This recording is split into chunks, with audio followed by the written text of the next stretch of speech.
नमस्कार, मैं सुशीला देवी भारती अपने यूट्यूब चैनल पर आपके स्वागत करती हूँ।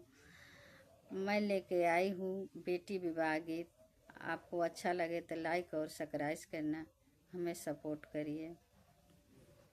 बाबा दुआरा माला वांगिया के पेड़ावा, लवंगी फूलेला का चानार, लवंगी फूलेला का चानार।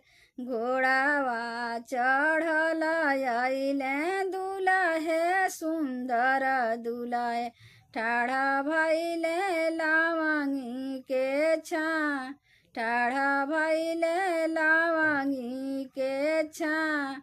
घर में से निकले बाबा हो कौन बाबा, केही हउए दुआरे पर ठाड़, केही हउए दुआरे पर ठाड़।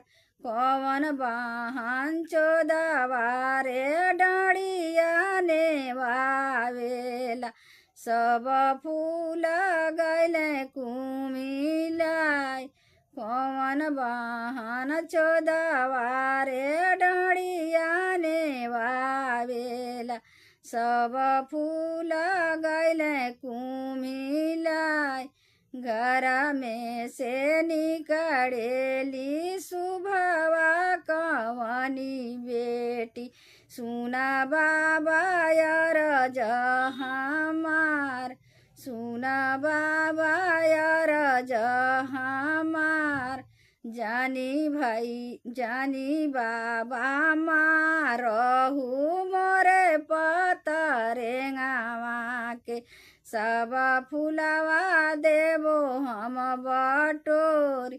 जानी बाबा मारहु मोरे पतरेंगावा के, सब फूलवा देवो हम बटोरी।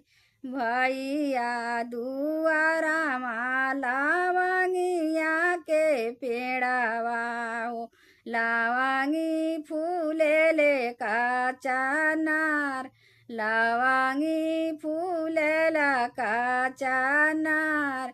घोड़ावा चढ़ल अइले दुल्हे सुंदर दुल्हे, दुआ ठाढ़ा भइले लवंगी के छाँ। घोड़ावा चढ़ल अइले दुल्हे सुंदर दुल्हे, ठाढ़ा भइले लवंगी के छाँ। घर में से निकले भैया कौन भैया, केही हउए दुआरे पर ठाड़, केही हउए दुआरे पर ठाड़। कौन वाहन चोदवारे डाँडिया नेवावेला, सब फूल गैले कुमिलाई, सब फूल गैले कुमिलाई।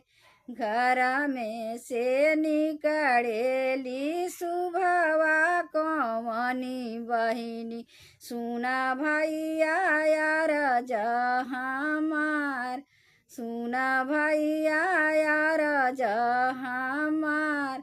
जानी भैया मारहु मोरे पतरेंगावा के, सब फूलवा देवो हम बटोरी।